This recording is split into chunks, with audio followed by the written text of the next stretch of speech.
हाँ जी दोस्तों, नमस्कार। दोस्तों, अगर बात की जाए कि पिछले पिछले 30 सालों से, लगभग 30 सालों से या उससे 2-4 साल या 5 साल आप ऊपर लगा लिए।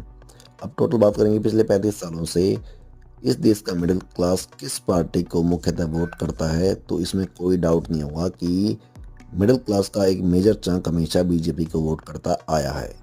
तो देखिए, और बीजेपी ने पिछले 30 सालों से शायद ही कोई ऐसा काम किया होगा जो मिडिल क्लास को डायरेक्ट बेनिफिट देता होगा।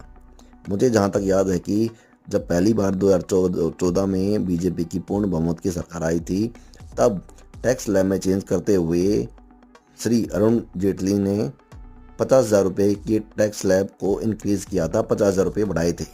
ठीक है।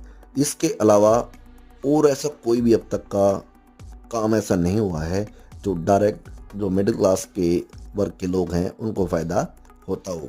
चाहे आप देख लीजिए, किराए लगातार बढ़े हैं, ऑयल के प्राइसेस लगातार बढ़े हैं, जो कम्युनिटी मार्केट में जो भी चीज़ें हैं उन सब की कीमतें बढ़ी हैं। हालांकि इतना कुछ होने के बाद भी बीजेपी को हमेशा मिडिल क्लास ने सपोर्ट किया है। मिडिल क्लास ने हमेशा बीजेपी के कैंडिडेट्स को वोट दिया, जिसके कारण ही ऐसा है कि अभी तक देश में बीजेपी की सरकारें चल रही हैं। लेकिन जो बीजेपी की जो फाइनेंशियल पॉलिसीज़ हैं वो बिल्कुल ऐसी नहीं हैं कि वो जो मिडिल क्लास को फ़ायदा पहुंचाती हो।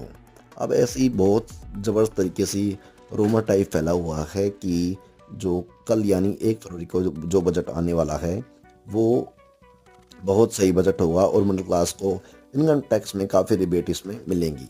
लेकिन देखना भी ये रहेगा कि कल जो सीतारमण जी हैं, हमारी जो फाइनेंस मिनिस्टर साहिबा हैं, वो कैसे बजट लाती हैं। क्या वो फिर से उनके वो पुराने बजटों टाइप होगा कि हमने इतना पैसा दे दिया, इस सेक्टर में दे दिया, उस सेक्टर में दे दिया। अरे भाई, डायरेक्ट आपने क्या किया है, डायरेक्ट मिडिल क्लास को कैसे फ़ायदा पहुंचाया है। अगर ऐसी चीज़ नहीं आई कल के बजट में तो मिडिल क्लास को बहुत ज़्यादा निराशा होने वाली है।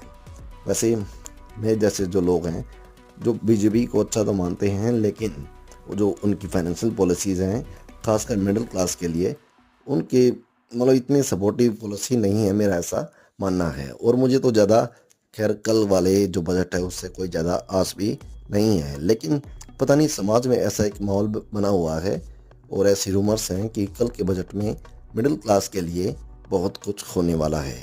और अगर ऐसा नहीं हुआ तो सच में मिडिल क्लास बहुत ही ज़्यादा निराश हो जाएगी और शायद इसका जो परिणाम है वो बीजेपी को दिल्ली इलेक्शंस में भी देखना पड़ेगा, अगर ऐसा नहीं हुआ तो चलिए दोस्तों, कल तक का इंतजार करते हैं और देखते हैं बीजेपी कल कैसा बजट पेश करेगी। आपका इस बारे में क्या विचार है, कमेंट में जरूर बताना। ओके दोस्तों, जय हिंद, जय भारत, बाय, टेक केयर।